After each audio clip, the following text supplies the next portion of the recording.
O mundo ocidental é construído em cima da sabedoria e tradições dos gregos antigos. O que sabemos deles baseia-se em lendas e anedotas. Os gregos são famosos não só por seus guerreiros, atletas e deuses da mitologia, mas pelo panteão de filósofos. Embora não procurassem soluções com aplicações práticas, eles mostraram o mundo com uma abordagem científica. Ao se perguntarem sobre questões chaves do tipo de onde viemos e para onde as coisas vão, ou como as coisas funcionam e por quê, os antigos gregos foram os primeiros da história a olhar o mundo à sua volta com olhos inquiridores. Sua busca por uma compreensão das leis da natureza propuseram um mundo separado dos deuses. Isso deu início a uma nova era de pensamento racional que levou ao nascimento da ciência e da tecnologia. Esse é o legado da sabedoria dos gregos. Sabedoria e antiguidade. Os gregos.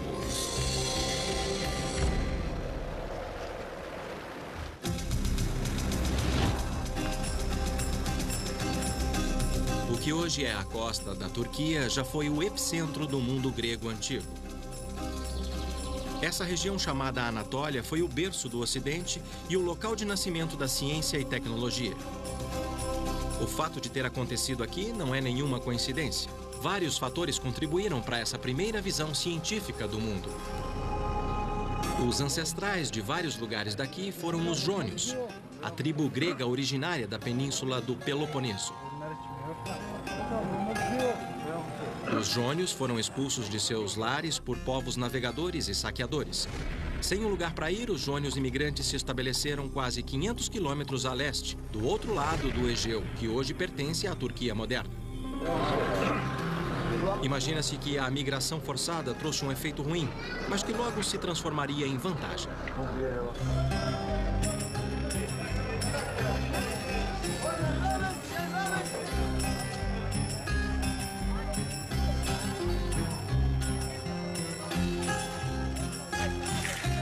Vagando por uma terra estranha, os jônios abandonaram suas crenças e seus ancestrais.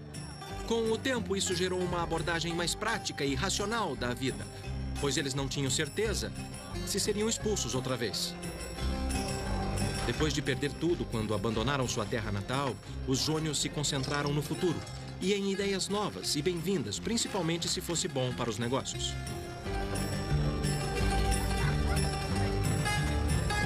Graças à sua localização, comércio e portos, os jônios aproveitavam as ideias de qualquer um, fossem egípcios, babilônios, persas ou mesopotâmios. Quando seus vizinhos, os lídios, inventaram as moedas, os jônios foram os primeiros a usar. E quando os fenícios inventaram o alfabeto, a história teve outra guinada. Agora eles podiam registrar sua língua falada. Até então, o conhecimento era passado oralmente de uma geração para outra e de mestre para aprendiz. Mas com o recém-inventado alfabeto fenício, que os jônios adotaram rapidamente, adquiriram uma ferramenta para registro organizado e coleta de dados. A informação ficou mais disponível e um outro fator contribuiu para o nascimento de uma nova era.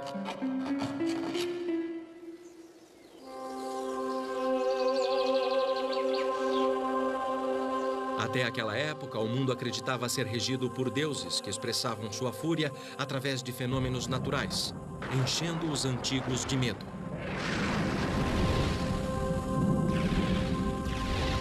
Mas logo os jônios deixaram seus medos e desafiaram os deuses.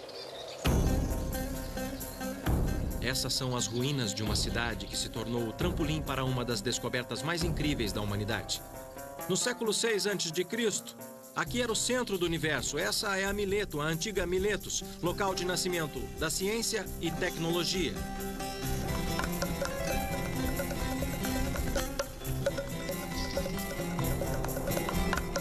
Encravada na colina, o horizonte acena. Livres de seu passado e arrastados para a prática, os jônios devem ter observado. Eu soube de um cidadão de Mileto que viajou pelo Mediterrâneo e tornou sua cidade famosa. Seu nome era Tales. Em suas viagens, ele juntou não só riquezas, como informação. Até onde sabemos, Tales foi a primeira pessoa a descobrir as leis da natureza. o que fez dele o primeiro cientista e o descobridor das ciências naturais. Suas observações revolucionárias e intuição provaram que havia ordem no mundo, não um mero caos criado pelo capricho dos deuses. Durante suas viagens, as mais notáveis para o Egito, Tales combinou suas observações com as deles. Sua intuição o levou a crer que o homem não estava à mercê dos deuses e que a natureza operava como um mecanismo, uma máquina que seguia suas próprias leis. Leis que tornavam as coisas previsíveis, e Tales era faminto de aprendê-las.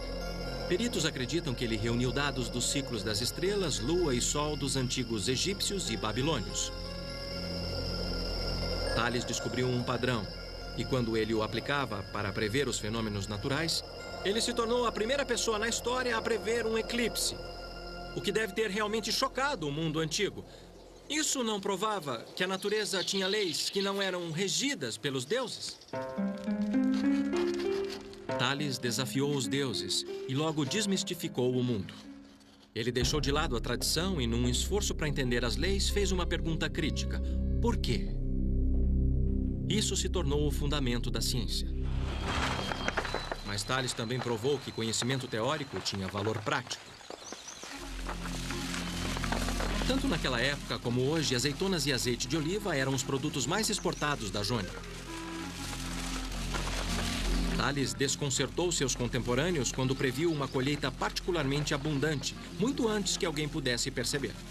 Fazer isso era tão presunçoso quanto prever o humor dos deuses. E para mostrar que falava sério, Tales comprou todas as prensas de azeitonas da região muito antes da época da colheita. Não sabemos como ele fez isso, mas sua previsão se tornou realidade.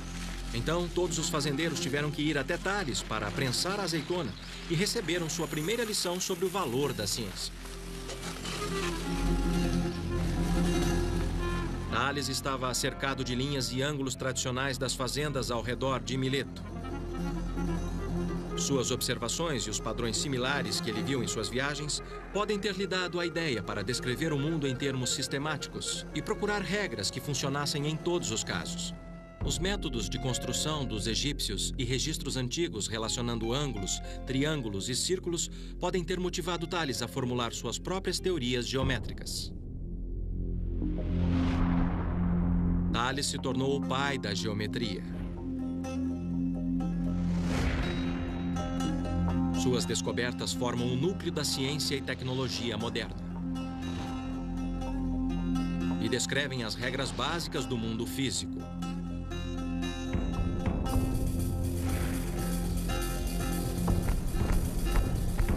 Minha parada seguinte foi em Priene, cidade a poucos quilômetros de Mileto, onde os gregos levaram a geometria para um nível literalmente novo.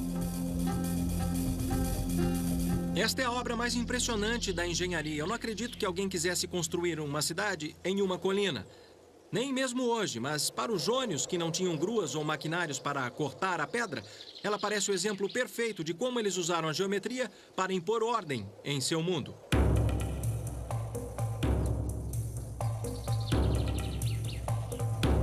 Acredita-se que no século IV a.C., cerca de 4.000 pessoas viviam aqui.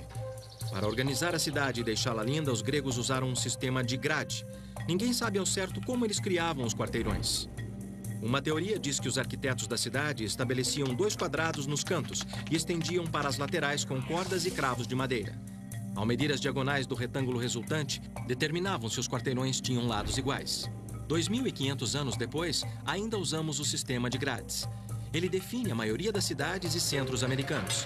Mas os jônios aplicaram o sistema de grades impiedosamente, ignorando as inclinações dos penhascos, a fim de estabelecer o traçado da cidade ao longo do acesso norte-sul.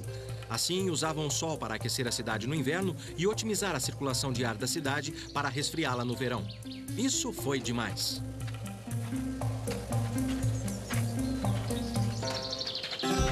Ao perambular pelas ruínas antigas e colunas quebradas, eu fiquei maravilhado com sua perfeição. Na busca pelas regras básicas da natureza, os gregos antigos descobriram o cosmos. Cosmos é uma palavra grega e sinônima para ordem e beleza. O que para nós é maravilhoso, para os gregos era cósmico. Para seguir o trajeto da ciência e tecnologia até seu próximo marco, eu atravessei o Egeu para visitar outro local inovador, onde uma antiguidade foi considerada uma maravilha do mundo. Ela teria sido impossível sem a aplicação da geometria. Com Tales começou uma nova era, na qual os gregos substituíram o mito e o dogma tradicional por uma abordagem crítica, fazendo a pergunta por quê. A observação se tornou mais poderosa que o mito, e a aplicação da regra, o teste final. Agora eu estou na Grécia moderna, na ilha de Samos, uma das ilhas mais prósperas do mar Egeu. A antiga Samos tinha uma economia emergente, nutrida pelo mar. Na cidade antiga de Tagane, agora chamada de Pitagório, devido a um de seus habitantes mais famosos, a questão de armazenamento de água potável suficiente para os cidadãos inspirou uma das maravilhas do mundo antigo. Ela fica embaixo dessa montanha. Acreditem ou não, eles usaram a geometria para construir túnel. Eu estou no túnel Eupalinos, chamado assim em homenagem ao engenheiro que o projetou. Por volta de 522 a.C., os antigos o cavaram através do Monte Castro. A água era trazida de uma nascente até a entrada norte do túnel. Com cerca de 2 metros de diâmetro, ele percorre um trajeto de 1000 metros através de calcário puro. Mas o interessante é que ele foi cavado dos 2 lados. Você pode não achar nada demais, mas foi fantástico as 2 partes se encontrarem no meio. Um pouco mais à frente fica o ponto onde as 2 metades do túnel se encontram. Infelizmente, nenhum registro sobreviveu para mostrar como Eupalinos fez. Hoje, a maioria dos cientistas concorda com as teorias de Herão da Alexandria, que viveu no século II a.C. Ali, Herão descreve como Eupalinos fez. Os engenheiros antigos mediram a distância em volta do Monte Castro usando ângulos retos. Ou a distância leste menos a distância oeste era igual a um lado de um triângulo retângulo. A soma das distâncias norte e sul era igual ao segundo lado. E a linha ligando os 2 lados era igual ao trajeto proposto do túnel. Ao estabelecer 2 triângulos menores alinhados em cada entrada, Herão acreditava que eles usavam marcadores para manter o trajeto do túnel. Infelizmente, o trecho do meio do túnel, onde as 2 partes se encontram, está fechado por medo de um desabamento. Mas me disseram que a precisão das medidas é espantosa. O desvio é de apenas 90 centímetros na vertical e 6 metros na horizontal.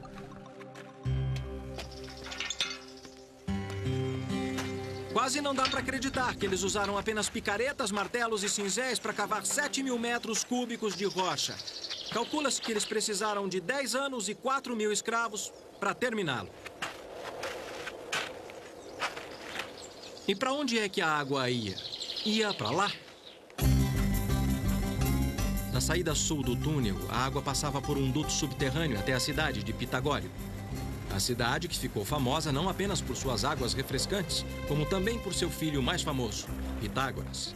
Ele dizia que conheceu Tales quando era jovem. E como Tales, Pitágoras era um observador ávido. Mas Pitágoras também era músico. Ele tocava lira, um instrumento grego tradicional. A música era e é parte da cultura grega.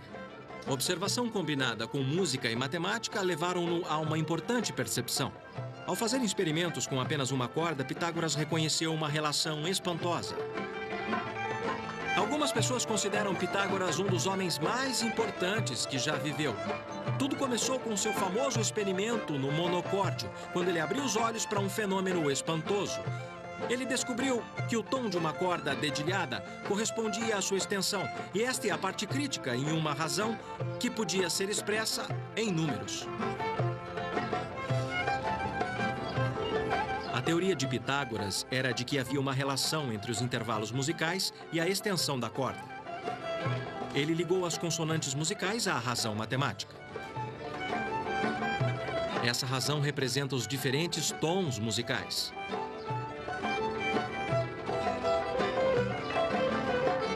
Dedilhar uma corda produz um tom.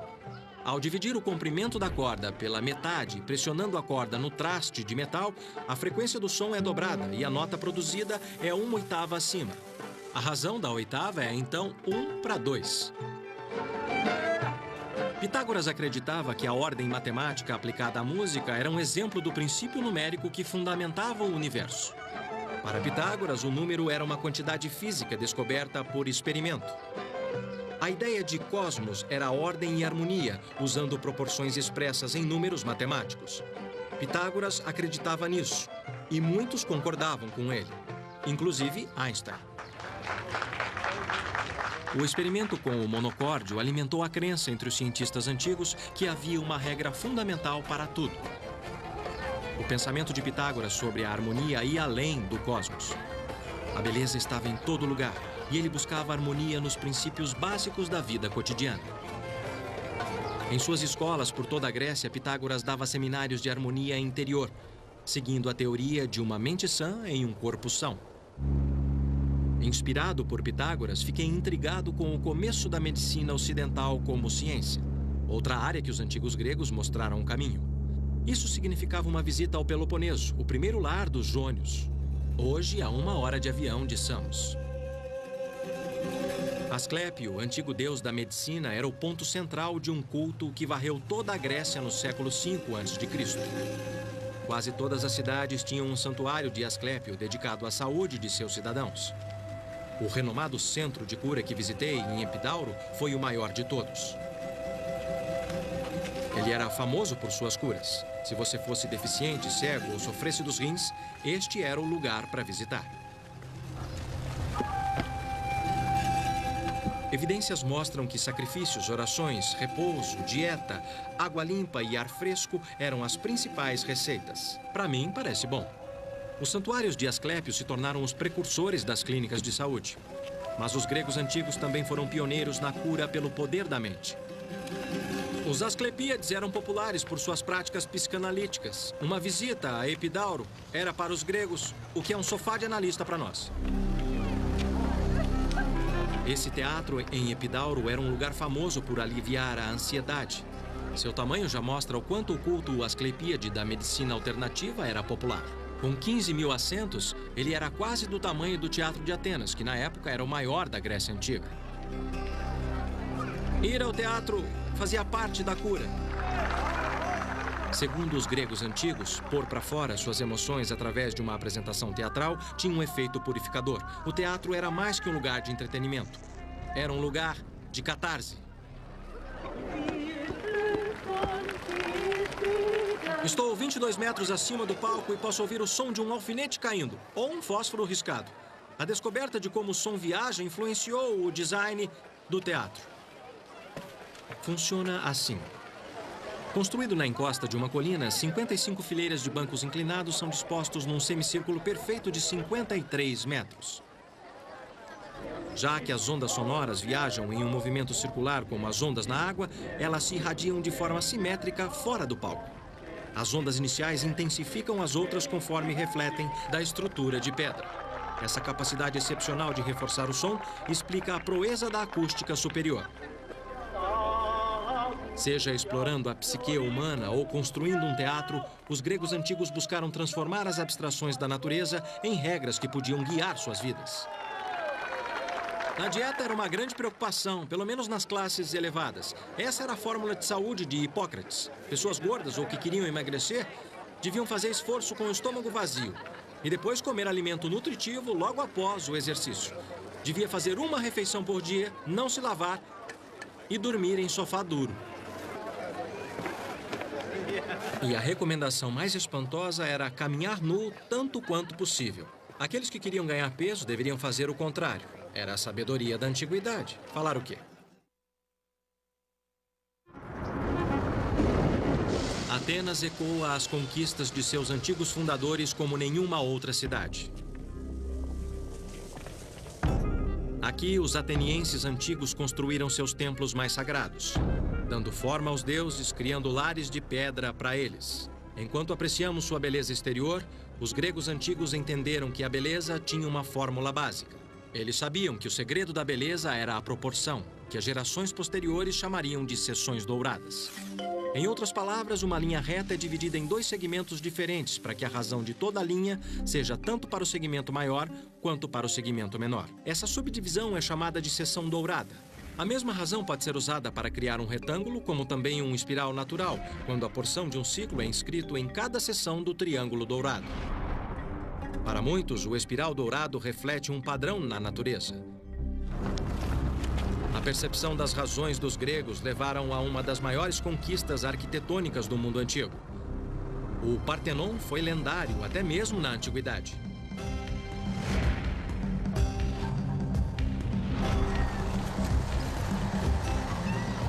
O Partenon deve seu nome a Atena Paternus, a deusa virgem Atena, para a qual ele foi dedicado.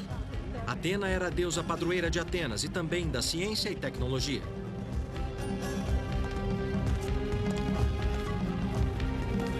Os antigos construtores não usaram nem argamassa nem cimento. Essas colunas gigantes suportam lintéis maciços, fixos por grampos de metal inovadores. Discutível, a razão dourada torna sua estética tão impressionante que o Partenon é um modelo até mesmo para projetos arquitetônicos modernos. Embora o templo seja considerado um ícone de perfeição, eu soube que os arquitetos e construtores ajustaram o projeto para garantir a impressão de perfeição e não correr riscos. Da observação, os antigos sabiam que uma coluna do mesmo comprimento, de cima para baixo, parecia mais estreita em cima. Para fazer com que as colunas parecessem perfeitas, eles as afinavam. Usando truques como esses, eles garantiam que o templo parecesse totalmente perfeito. Só um perito podia perceber a ilusão. O professor Tessos Tanulas, chefe de restauração arquitetônica, concordou em me mostrar alguns dos segredos de seus projetos, tais como as escadas, que eram propositalmente mais espessas no meio. Eles temiam que, se tivesse uma linha reta para a base da escada, daria a impressão que ela estava afundando com todo o peso acima. Você está falando de uma ilusão de ótica? É, ilusão de ótica. Também, parece que eles pensaram em cada parte arquitetônica da construção, respondendo como uma criatura viva. Então, com todo o peso da superestrutura, a coluna tem um abaulamento para representar a pressão de cima. Entendi. Em outros casos, embora a parte de cima, toda a superestrutura, o entablamento, como chamamos, esteja inclinado para dentro, seguindo a mesma redução de cima, o que dá mais estabilidade ao volume da construção. Cada fase dos frisos são ornamentos dos membros arquitetônicos, que estão inclinados para fora para que o desenho pintado pudesse ser visto de baixo.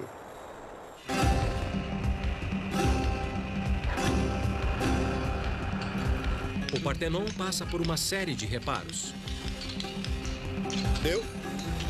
Graças ao milagre da ciência e tecnologia, ainda podemos apreciar sua glória. Ironicamente, na mesma época que esse templo foi construído, os gregos antigos também lançaram a base dessas máquinas modernas que agora o restauram. Arquimedes calculou que para mover uma pedra de 450 quilos, seriam necessários 25 quilos para fazer o trabalho. Usando uma alavanca de 40 unidades de comprimento com um fulcro no meio, a pedra não se move. Mas deixando o apoio a 2 unidades da pedra e colocando 22,5 kg na outra ponta, equilibra-se a alavanca, porque o comprimento médio desde o fulcro sobre 2 vezes 22,5 kg é igual a 450 kg. Acrescente 2,2 kg e Arquimedes podia colocar a pedra onde quisesse. O que a lei de Arquimedes diz, em essência, é: quanto maior a alavanca, mais fácil o trabalho.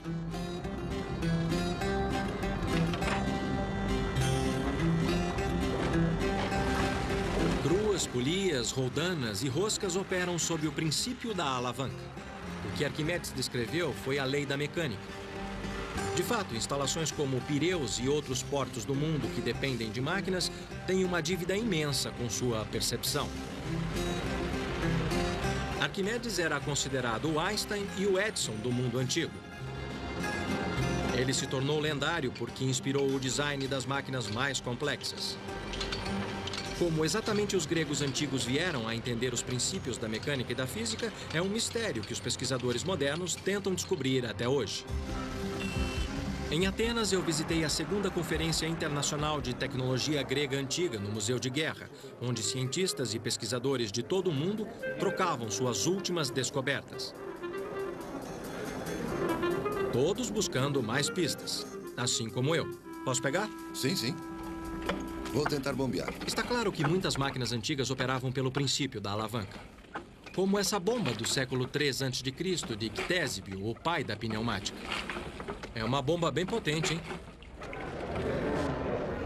Nesse distribuidor de água sagrada, um ponto pivô substituiu o fulcro, mostrando como os inventores antigos começaram a criar dispositivos mais complexos.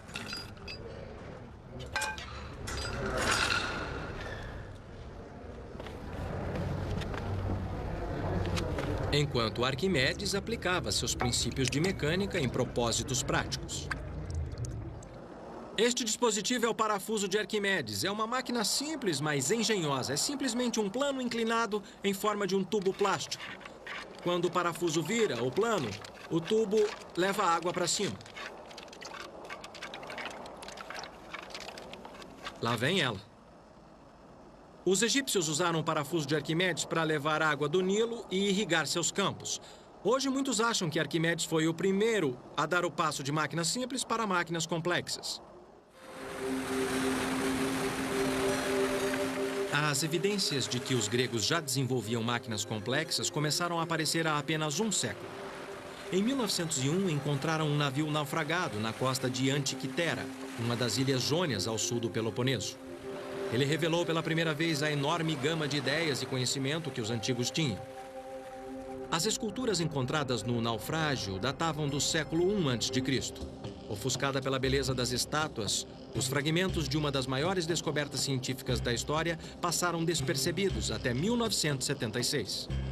Essa peça amorfa estava coberta de vegetação marinha, mas radiografias feitas em 1993 revelaram uma engrenagem complexa por dentro.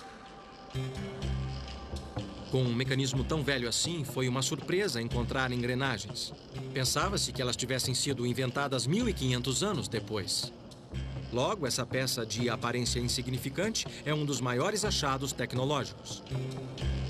Corroída e esfarelando depois de ficar submersa em água salgada por 2.000 anos, sua corda e engrenagens apresentaram perguntas intrigantes aos cientistas. Em qualquer lugar do céu... Um desses cientistas é Michael Wright, pesquisador britânico que construiu uma réplica que ele apresentou nessa conferência. Esta é uma máquina extraordinária e complicada. O que ela faz? Bom, na minha opinião, é um planetário. Lembre-se de que era uma época em que as pessoas pensavam que a Terra era o centro do universo. Ela mostra o lugar do Sol, da Lua e 5 planetas que eles conheciam no céu. E a parte de cima contém informação adicional útil, como a contagem de anos. Entendi. É tão complicado quanto parece. Quantas engrenagens tem aí? Quantas partes móveis ele tem? Chega a centenas. Na verdade, eu coloquei 76 engrenagens aqui dentro. 76 engrenagens? E essa é uma réplica exata do original? No original, eu encontrei 31 engrenagens. Tá. Mas você deve entender que, para funcionar, para ter sentido, é preciso acrescentar muito mais. Tá certo. Porque está muito estragado. Entendi. Você desmontou pra gente e tá tudo espalhado na mesa. Então eu tenho certeza que você vai odiar a pergunta, mas podemos vê-lo funcionando? Sim. Você verá como funciona conforme eu monto todas as peças. Eu vou montar para você. Levou quase 20 minutos para montar tudo. Mas foi emocionante ver um instrumento de 2.000 anos funcionando. E isso aqui? Esta é a Lua, que temos que ajustar. Tá. Mas o Sol e a Lua estão juntos agora, então deve ser a Lua nova. Devemos ver a Lua preta assim. Desse jeito. Eu posso? Por favor, pode sim. À vontade. Eu adorei o mecanismo da Lua. Que maravilha. Aqui a Lua está se movendo rápido. E sua fase aparece aqui. Aqui está o ponteiro do Sol. Abaixo do ponteiro do Sol está o ponteiro do dia, funcionando com um calendário. Eles andam quase juntos, mas às vezes um na frente do outro. E aqui está Mercúrio na frente do Sol. Esse é o ponteiro de Mercúrio. Aqui vem Vênus, embaixo do ponteiro do Sol. Aí. Tá. E aqui temos Marte, Júpiter e Saturno vindo juntos. É um dia muito especial. E Júpiter está alinhado com Marte. O inventor do mecanismo de Antiquitera é desconhecido, mas outros antes dele já tinham tentado construir um modelo dos céus em forma de máquina. Na verdade, os registros mostram mais uma vez que Arquimedes construiu o primeiro planetário. Infelizmente, tudo o que resta é essa gravura do século XVIII, chamada O Planetário de O'Rary, que sugere como poderia ser seu invento. Comparado com o conhecimento dos dispositivos disponíveis na época, a ideia de Arquimedes estava anos-luz à frente. Encontrar soluções práticas era uma coisa, mas fazer perguntas ousadas era outra. Quem iria fornecer as respostas se os deuses já não podiam? Uma coisa era dizer que Apolo empurrava o Sol pelo horizonte, e uma outra era perguntar por que os barcos flutuam. Na busca para entender o seu meio, os cientistas gregos antigos ficaram intrigados com a pergunta do porquê alguns objetos flutuam e outros afundam. Se você colocar uma pedra na água, ela afunda. E num espaço confinado como este aqui, ela também derrama água pela borda. O que acontece é que esta pedra está retirando seu próprio volume de água. Isso se chama deslocamento de água. Mas se você colocar um toco de madeira na água, ele flutua. Ele também desloca a água, mas não afunda. Então, o que acontece aqui? O toco e um barco flutuam pela mesma razão. Embora os navios modernos sejam feitos de materiais pesados como aço e concreto, eles flutuam, desde que pesem menos que a água que eles deslocaram. O ar dentro do casco do navio ajuda a diminuir o peso do navio comparado com o volume de água que ele desloca. Esse efeito é chamado de flutuabilidade. Dizem que quando Arquimedes compreendeu o princípio do deslocamento da água, ele saiu correndo pelas ruas gritando Eureka, que significa descobrir. Mas seu legado foi bem maior que isso. Embora Arquimedes tenha nos dado os princípios fundamentais de onde a tecnologia moderna é derivada, outra invenção grega foi recentemente ressuscitada e testada depois de ficar perdida milhares de anos no mar. Era uma trireme, barco de guerra famoso por sua velocidade e impacto letal. Navios como esse se tornaram um orgulho da marinha grega antiga e o terror do mar Mediterrâneo. Tudo o que sabemos a respeito de triremes vem do dramaturgo Ésquilo, fundador da tragédia grega. Como testemunha ocular, ele nos conta das triremes derrotando os invasores persas na Batalha de Salamina, apesar destes estarem em número maior. Jamais uma peça original de trireme foi encontrada, o que dirá um barco inteiro. Tudo o que restou foi o drama que Ésquilo escreveu, até que os arqueólogos descobriram galpões de triremes antigas. Podemos colocar 170 homens remando, remadores... Marquei uma visita ao almirante Iohannis Koliniatis, que passou 5 anos juntando as pistas para reconstruir esse lendário navio de guerra grego. Eu queria saber como descobriu o comprimento das triremes. Vamos começar com o comprimento. Sabemos o comprimento do galpão, onde as triremes eram mantidas. E o seu comprimento não podia ser maior que o comprimento do galpão, que é de aproximadamente 33 metros. Entendi. Os galpões também indicaram que a largura devia ser de 4 metros. E a geografia da Grécia forneceu outra pista. Considerando que as triremes ancoravam em praias, o calado não podia ter mais de 1,20 metro. A experiência prática obtida durante o processo de reconstrução e os registros históricos ajudaram a formar o retrato de como esse lendário navio de guerra devia ser. Que tipo de madeira vocês usaram para fazer o barco? O casco é feito de madeira de pinho. E alguns lugares especiais são de carvalho. Das florestas da Ática, que eram cheias de pinheiros na época. Tá certo.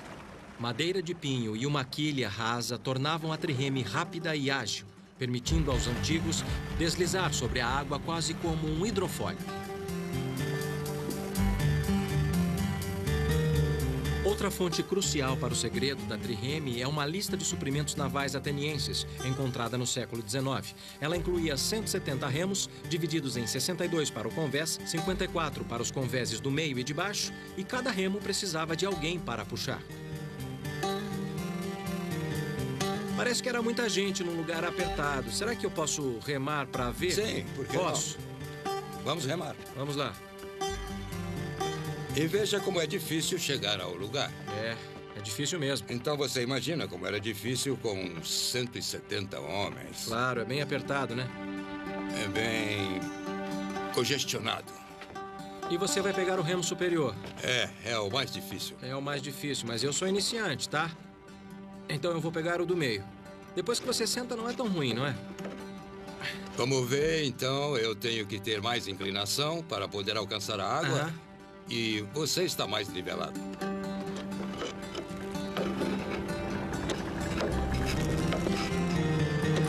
E eu faço muito mais força. Presume-se que funcionava assim. A trireme tinha 3 bancos de remadores, daí o nome. Cada remador tocava na água num ângulo diferente. O mestre da galé mantinha o ritmo dos remos para fazer com que todos remassem juntos e, ao seu sinal, a trireme podia acelerar como um carro com motor envenenado.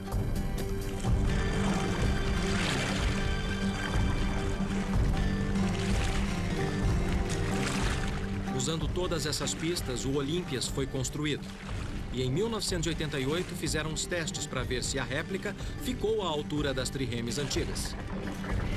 Uma tripulação de atletas e remadores profissionais foi treinada e entrou nas águas do Egeu. Nos testes, quanto tempo levou do arranque até a velocidade máxima? No arranque, durante o teste com a réplica, nós levamos 37 segundos. E qual foi a velocidade máxima que conseguiram atingir com uma tripulação treinada e todos os remos em força total? A partir de dados históricos, soubemos que a velocidade máxima devia ser em torno de 8 nós e meio. E isso também foi provado durante os testes que fizemos com a réplica. A nossa tripulação foi capaz de manter essa velocidade por aproximadamente meio minuto. Depois, eles já não tinham mais força para manter aí já ficaram essa exaustos. velocidade. Conforme o teste mostrou, a resistência da marinha grega permanece lendária. Mantendo uma velocidade de 7 nós e meio, que equivale a 14 km por hora, parece mais lendária que realista. Mas, por outro lado, esses eram navios de guerra, e sua velocidade era uma questão de vida ou morte. Mais velocidade significava maior impacto, e velocidade era crucial para a principal arma da trireme, o esporão de bronze. Forjado por ferreiros gregos antigos, ele era usado para partir os barcos inimigos ao meio. Era feito de bronze e era a arma principal. E o esporão exercia uma força no barco inimigo na ordem de 65 toneladas. Então, toda essa força, 65 toneladas, eram concentradas nesse ponto. É, isso mesmo. Velocidade e agilidade fizeram da trireme uma arma devastadora. E dos gregos, os mestres do mar. A vitória no mar era reforçada pela engenhosidade em terra. Havia outra inovação grega antiga, que fornecia uma força avassaladora por terra. O mar Mediterrâneo trouxe prosperidade para os gregos antigos, mas também trouxe conflito. Quando um povoamento grego do outro lado do Mediterrâneo ficava em perigo, a distribuição de frotas de trireme era crucial para a manutenção do controle. Eu soube que parte dessa solução inovadora sobreviveu. Para chegar a esse local, eu andei 7 quilômetros pelo canal de Corinto construído no século XIX. Ele corta uma faixa de terra que divide o continente grego e a península do Peloponeso. Os antigos chamavam esse istmo de Corinto dos Mares Gêmeos. A ideia para um canal nesse ponto estratégico tem mais de 2000 anos.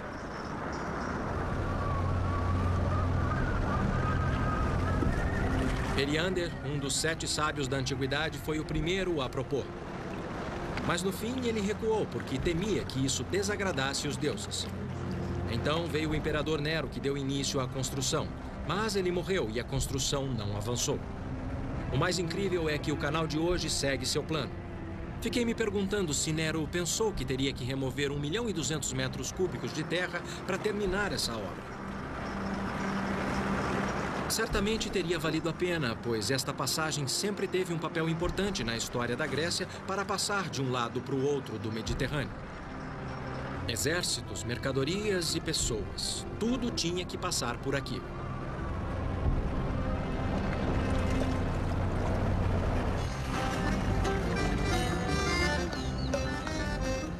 E foi lá atrás, no século VI a.C., que o tirano de Corinto, Periander, construiu o Diolcos em vez de um canal. Pouco restou, mas registros antigos descrevem como um par de trilhos encravados em uma estrada pavimentada paralela ao canal moderno. Se você estivesse aqui há cerca de 2000 anos, você poderia ver 170 homens, cada um carregando o seu remo, marchando pelo istmo. Enquanto isso, a trireme era arrastada por terra por este caminho aqui. O Diolcos servia como atalho. 6 quilômetros por terra, em vez de navegar 600 quilômetros para contornar a península, tornou-se uma vantagem crucial na defesa costeira da antiguidade. Eu examinei os sulcos profundos nos trechos que restaram do Diolcos. Frequentemente chamado de a primeira estrada de ferro do mundo, não se sabe exatamente como os trilhos eram usados. Mas seja qual for o método, deve ter funcionado muito bem, porque o Diolcos ficou em operação por 1.300 anos, transportando navios mercantes e de guerra para a grande glória da Grécia. Quase tão grandiosa, outra invenção antiga veio a calhar. Apesar de não ser um triunfo geográfico, ela supriu as necessidades espirituais da antiguidade. Acreditava-se que o ponto de encontro de duas águias marcavam o centro do mundo. No alto do penhasco do Monte Parnassus, lar das musas, fica Delfos, cuja origem da palavra significa útero ou umbigo. Dentro das ruínas do vasto complexo do templo de Delfos, eu encontrei uma réplica do ônfalo, a pedra que simboliza o centro do mundo. Mas algo bem maior me arrastou para cá, como arrastou milhares de visitantes nos últimos milênios. Desde 750 a.C., Delfos era famosa por seu oráculo, um lugar dentro do templo de Apolo onde os devotos podiam perguntar ao seu Deus sobre seu futuro. As perguntas eram respondidas pelos sacerdotes que interpretavam as respostas de uma mulher através da qual Apolo falava. Para surpresa, a pesquisa moderna revelou como a previsão em Delfos se baseava em método científico. Poucos sabem que os sacerdotes de Delfos contavam com dados e conhecimento concreto.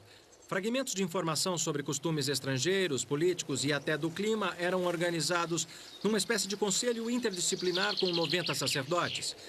Eles eram as pessoas mais bem informadas da antiguidade e, com tempo suficiente, davam uma resposta elaborada sobre qualquer coisa.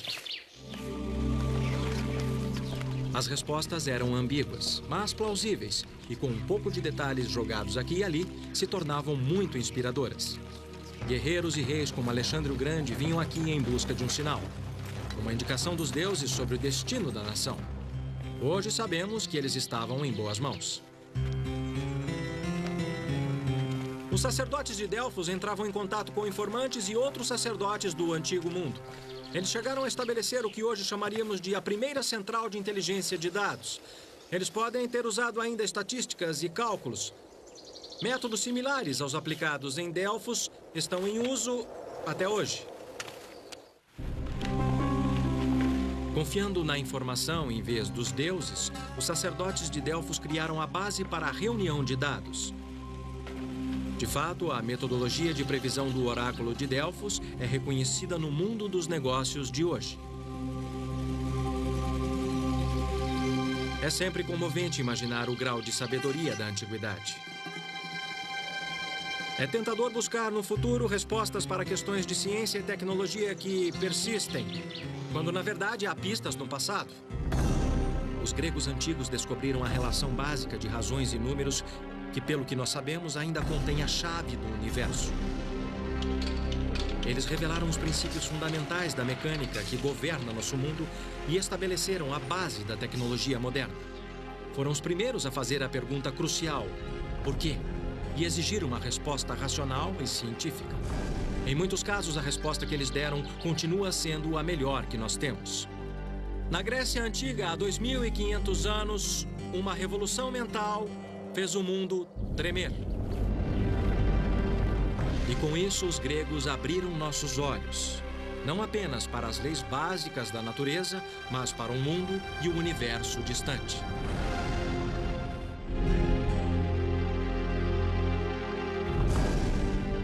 Versão brasileira, DPN Santos.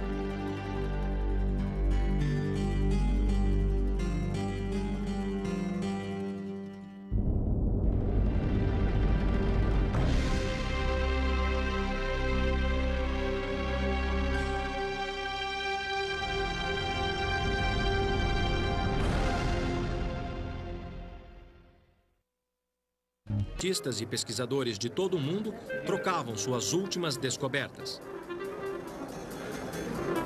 Todos buscando mais pistas, assim como eu. Posso pegar? Sim, sim. Vou tentar bombear. Está claro que muitas máquinas antigas operavam pelo princípio da alavanca. Como essa bomba do século III a.C. de Ctésibio, o pai da pneumática. É uma bomba bem potente, hein?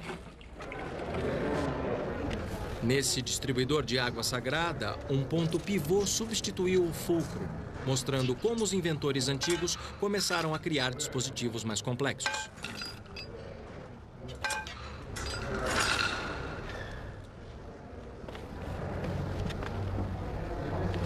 Enquanto Arquimedes aplicava seus princípios de mecânica em propósitos práticos. Este dispositivo é o parafuso de Arquimedes. É uma máquina simples, mas engenhosa. É simplesmente um plano inclinado em forma de um tubo plástico. Quando o parafuso vira, o plano, o tubo leva a água para cima. Lá vem ela. Os egípcios usaram o parafuso de Arquimedes para levar água do Nilo e irrigar seus campos. Hoje, muitos acham que Arquimedes foi o primeiro a dar o passo de máquinas simples para máquinas complexas. As evidências de que os gregos já desenvolviam máquinas complexas começaram a aparecer há apenas um século. Em 1901, encontraram um navio naufragado na costa de Antiquitera, uma das ilhas Jônias ao sul do Peloponeso. Ele revelou pela primeira vez a enorme gama de ideias e conhecimento que os antigos tinham. As esculturas encontradas no naufrágio datavam do século I a.C. Ofuscada pela beleza das estátuas, os fragmentos de uma das maiores descobertas científicas da história passaram despercebidos até 1976. Essa peça amorfa estava coberta de vegetação marinha, mas radiografias feitas em 1993 revelaram uma engrenagem complexa por dentro. Com um mecanismo tão velho assim, foi uma surpresa encontrar engrenagens. Pensava-se que elas tivessem sido inventadas 1.500 anos depois. Logo, essa peça de aparência insignificante é um dos maiores achados tecnológicos. Corroída e esfarelando depois de ficar submersa em água salgada por 2.000 anos, sua corda e engrenagens apresentaram perguntas intrigantes aos cientistas. Em qualquer lugar do céu... Um desses cientistas é Michael Wright, pesquisador britânico que construiu uma réplica que ele apresentou nessa conferência. Esta é uma máquina extraordinária e complicada. O que ela faz? Bom, na minha opinião, é um planetário. Lembre-se de que era uma época em que as pessoas pensavam que a Terra era o centro do universo. Ela mostra o lugar do Sol, da Lua e 5 planetas que eles conheciam no céu. E começaram a criar dispositivos mais complexos.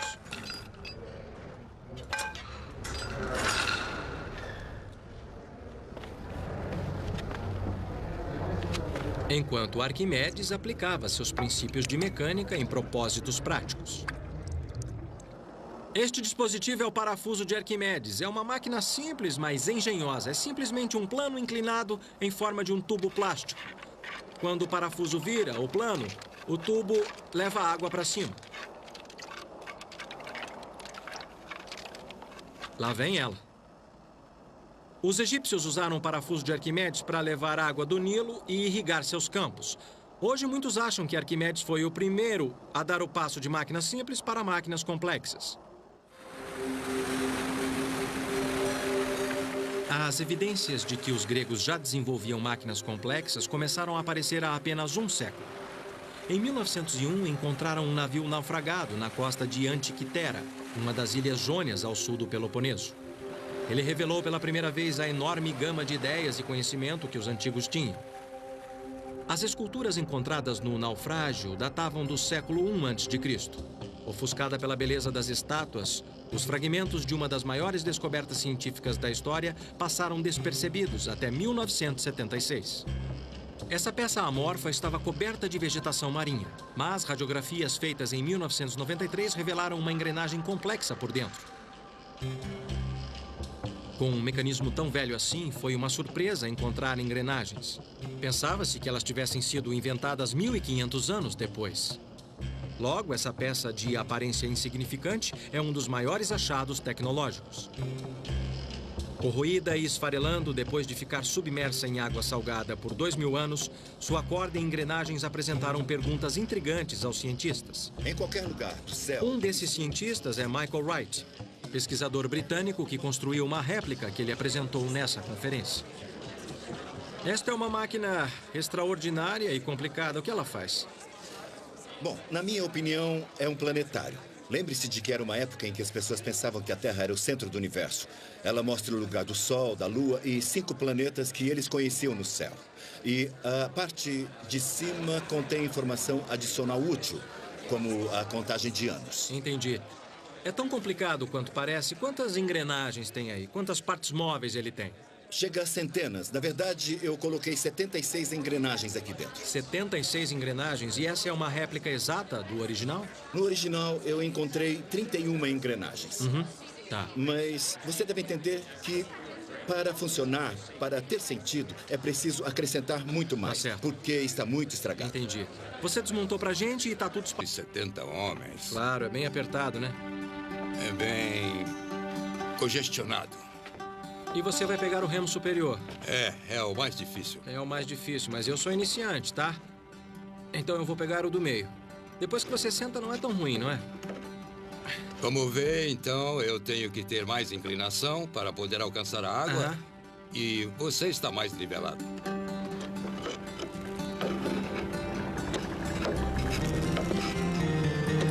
E eu faço muito mais força. Presume-se que funcionava assim. A trireme tinha 3 bancos de remadores, daí o nome.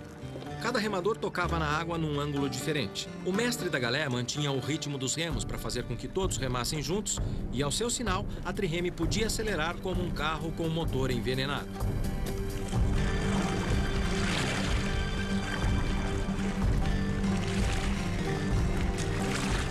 Usando todas essas pistas, o Olympias foi construído.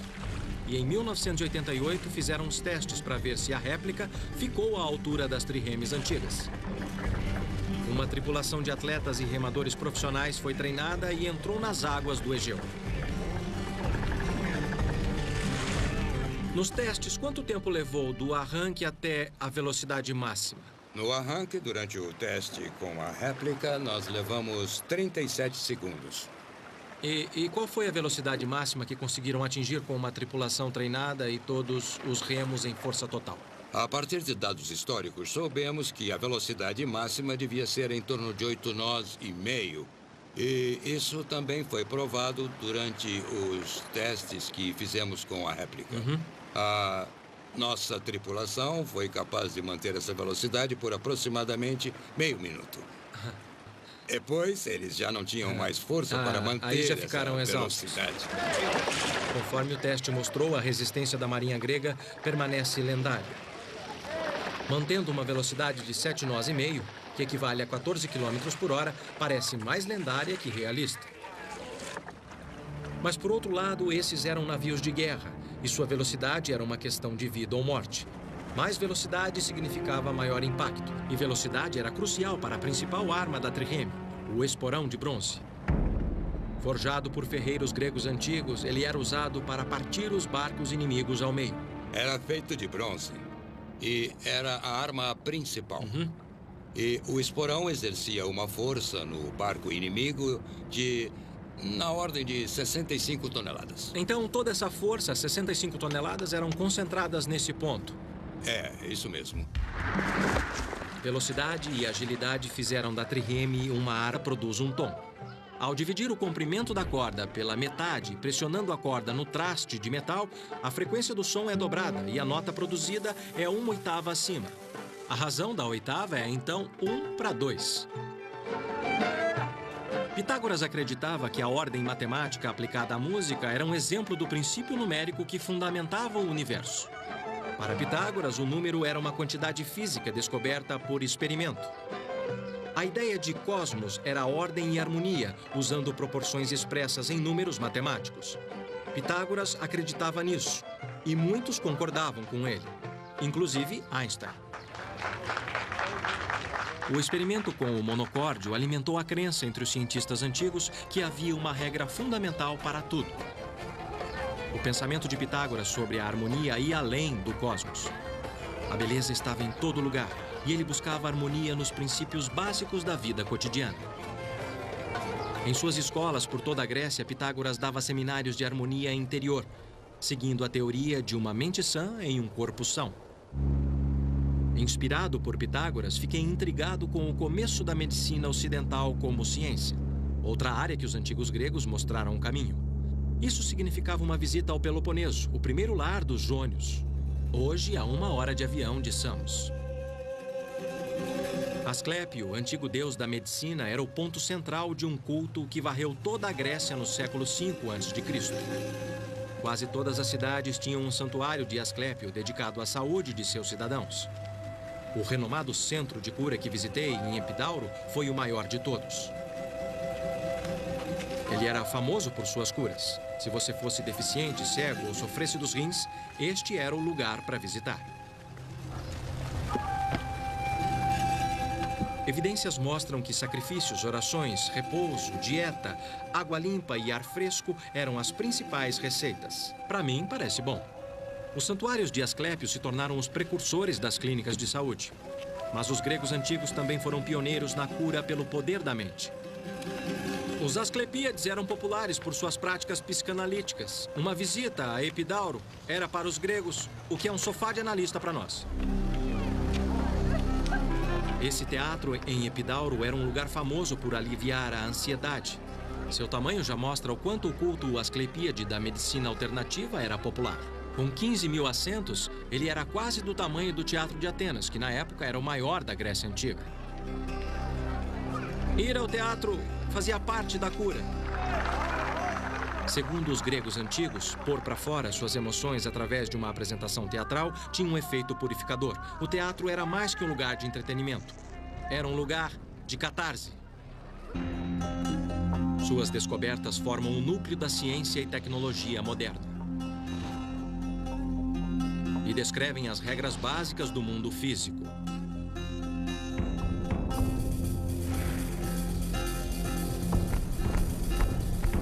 Minha parada seguinte foi em Priene, cidade a poucos quilômetros de Mileto, onde os gregos levaram a geometria para um nível literalmente novo.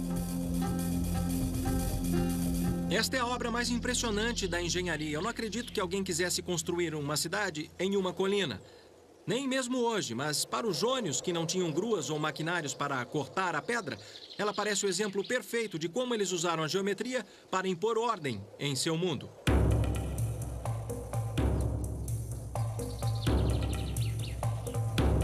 Acredita-se que no século IV a.C., cerca de 4.000 pessoas viviam aqui.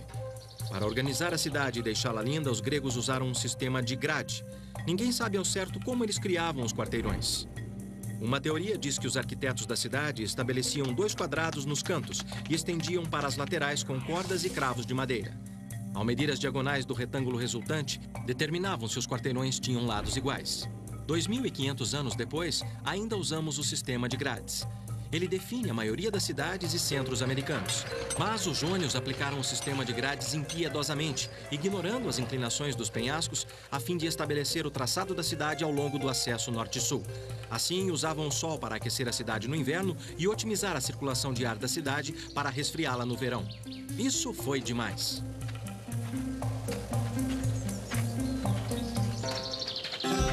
Ao perambular pelas ruínas antigas e colunas quebradas, eu fiquei maravilhado com sua perfeição.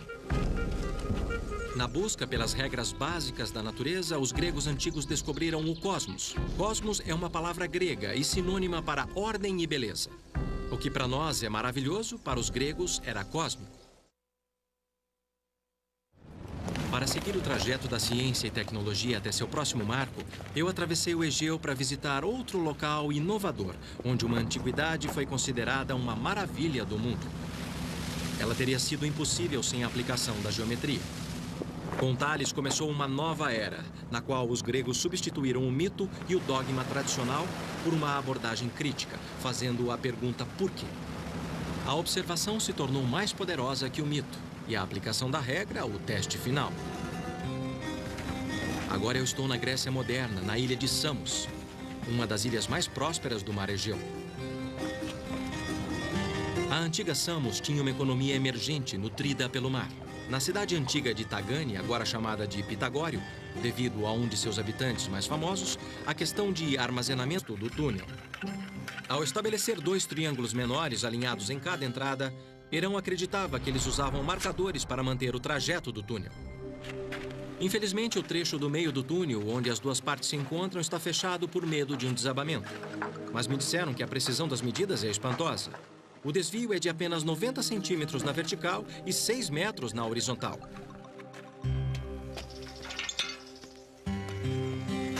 Quase não dá para acreditar que eles usaram apenas picaretas, martelos e cinzéis para cavar 7.000 metros cúbicos de rocha. Calcula-se que eles precisaram de 10 anos e 4.000 escravos para terminá-lo. E para onde é que a água ia? Ia para lá. Na saída sul do túnel, a água passava por um duto subterrâneo até a cidade de Pitagório. A cidade que ficou famosa não apenas por suas águas refrescantes, como também por seu filho mais famoso, Pitágoras. Ele dizia que conheceu Tales quando era jovem. E como Tales, Pitágoras era um observador ávido. Mas Pitágoras também era músico. Ele tocava lira, um instrumento grego tradicional. A música era e é parte da cultura grega. Observação combinada com música e matemática levaram-no a uma importante percepção. Ao fazer experimentos com apenas uma corda, Pitágoras reconheceu uma relação espantosa. Algumas pessoas consideram Pitágoras um dos homens mais importantes que já viveu. Tudo começou com seu famoso experimento no monocórdio, quando ele abriu os olhos para um fenômeno espantoso.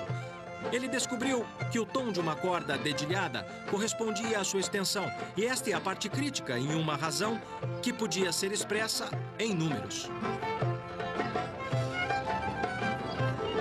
A teoria de Pitágoras era de que havia uma relação entre os intervalos musicais e a extensão da corda. Ele ligou as consonantes musicais à razão matemática. Essa razão representa os diferentes tons musicais.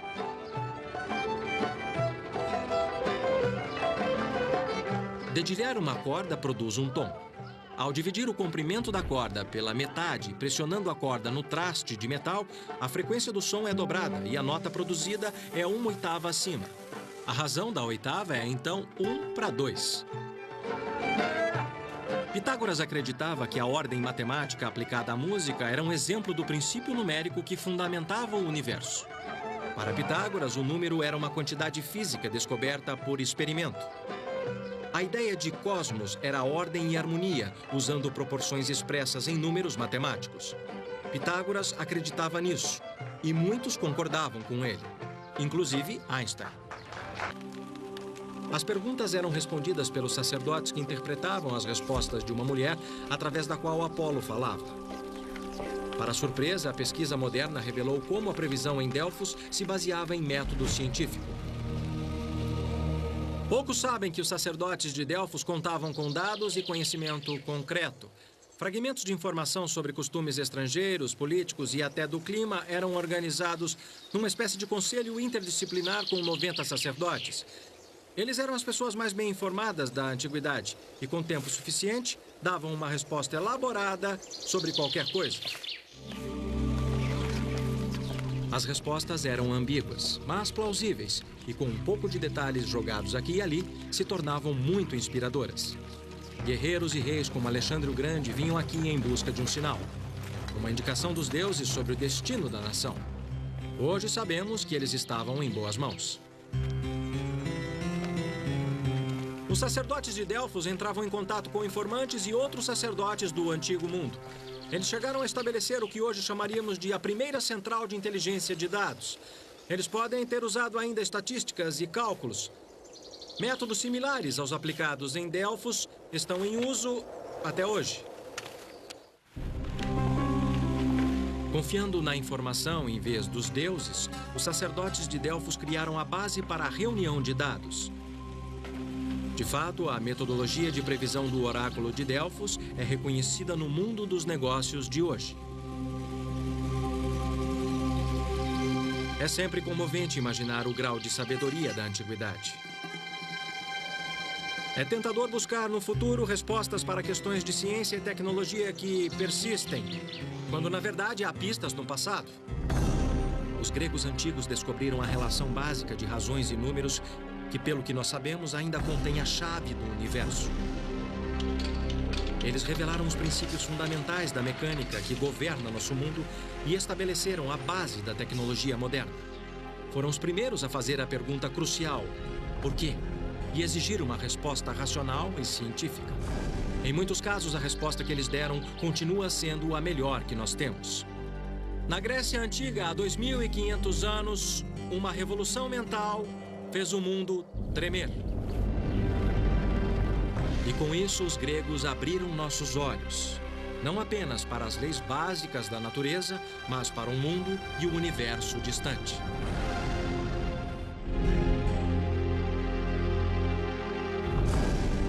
Versão brasileira, DPN Santos.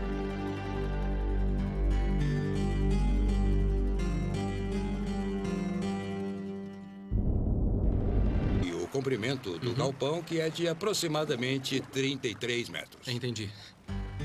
Os galpões também indicaram que a largura devia ser de 4 metros. E a geografia da Grécia forneceu outra pista. Considerando que as triremes ancoravam em praias, o calado não podia ter mais de 1,20 m. A experiência prática obtida durante o processo de reconstrução e os registros históricos ajudaram a formar o retrato de como esse lendário navio de guerra devia ser.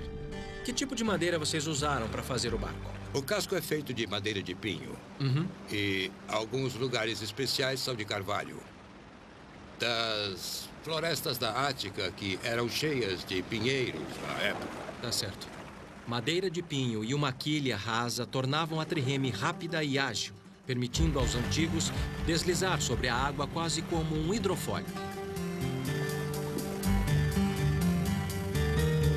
Outra fonte crucial para o segredo da trireme é uma lista de suprimentos navais atenienses, encontrada no século XIX. Ela incluía 170 remos, divididos em 62 para o convés, 54 para os convéses do meio e de baixo, e cada remo precisava de alguém para puxar.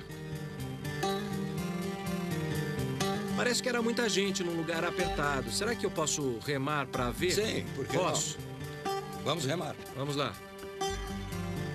E veja como é difícil chegar ao lugar.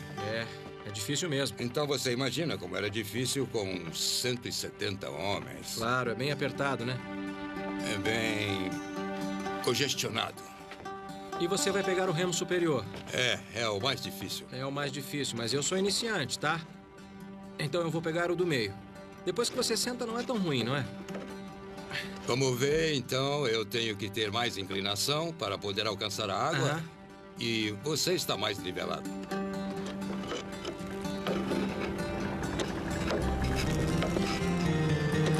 E eu faço muito mais força. Presume-se que funcionava assim. A trireme tinha 3 bancos de remadores, daí o nome. Cada remador tocava na água num ângulo diferente. O mestre da galé mantinha o ritmo dos remos para fazer com que todos remassem juntos e, ao seu sinal, a trireme podia acelerar como um carro com motor envenenado.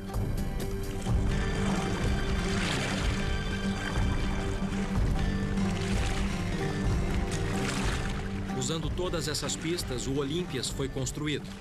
E em 1988 fizeram os testes para ver se a réplica ficou à altura das triremes antigas. Uma tripulação de atletas e remadores profissionais foi treinada e entrou nas águas do Egeu.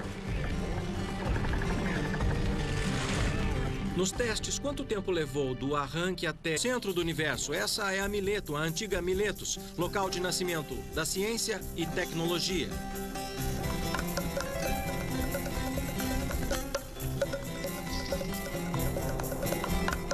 Encravada na colina, o horizonte acena. Livres de seu passado e arrastados para a prática, os jônios devem ter observado. Eu soube de um cidadão de Mileto que viajou pelo Mediterrâneo e tornou sua cidade famosa. Seu nome era Tales. Em suas viagens, ele juntou não só riquezas, como informação. Até onde sabemos, Tales foi a primeira pessoa a descobrir as leis da natureza, o que fez dele o primeiro cientista e o descobridor das ciências naturais. Suas observações revolucionárias e intuição provaram que havia ordem no mundo, não um mero caos criado pelo capricho dos deuses. Durante suas viagens, as mais notáveis para o Egito, Tales combinou suas observações com as deles. Sua intuição o levou a crer que o homem não estava à mercê dos deuses e que a natureza operava como um mecanismo, uma máquina que seguia suas próprias leis. Leis que tornavam as coisas previsíveis, e Tales era faminto de aprendê-las. Peritos acreditam que ele reuniu dados dos ciclos das estrelas, lua e sol dos antigos egípcios e babilônios. Tales descobriu um padrão, e quando ele o aplicava para prever os fenômenos naturais, ele se tornou a primeira pessoa na história a prever um eclipse, o que deve ter realmente chocado o mundo antigo. Isso não provava que a natureza tinha leis que não eram regidas pelos deuses? Tales desafiou os deuses e logo desmistificou o mundo. Ele deixou de lado a tradição e, num esforço para entender as leis, fez uma pergunta crítica: por quê? Isso se tornou o fundamento da ciência. Mas Tales também provou que conhecimento teórico tinha valor prático.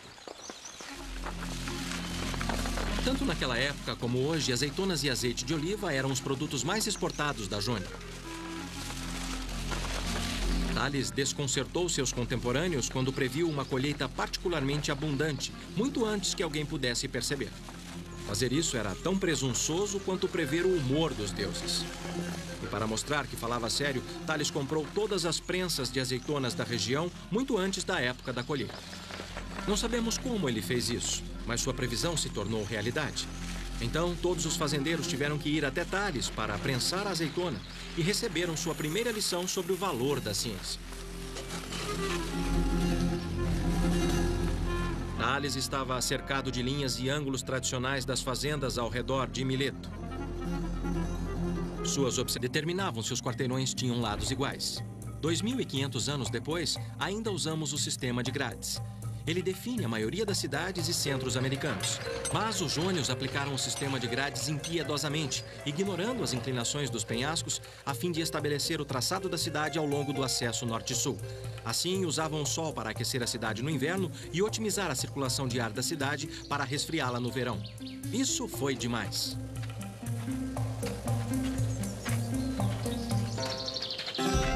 Ao perambular pelas ruínas antigas e colunas quebradas, eu fiquei maravilhado com sua perfeição. Na busca pelas regras básicas da natureza, os gregos antigos descobriram o cosmos. Cosmos é uma palavra grega e sinônima para ordem e beleza. O que para nós é maravilhoso, para os gregos era cósmico. Para seguir o trajeto da ciência e tecnologia até seu próximo marco, eu atravessei o Egeu para visitar outro local inovador, onde uma antiguidade foi considerada uma maravilha do mundo. Ela teria sido impossível sem a aplicação da geometria. Com Tales começou uma nova era, na qual os gregos substituíram o mito e o dogma tradicional por uma abordagem crítica, fazendo a pergunta por quê. A observação se tornou mais poderosa que o mito. E a aplicação da regra, o teste final.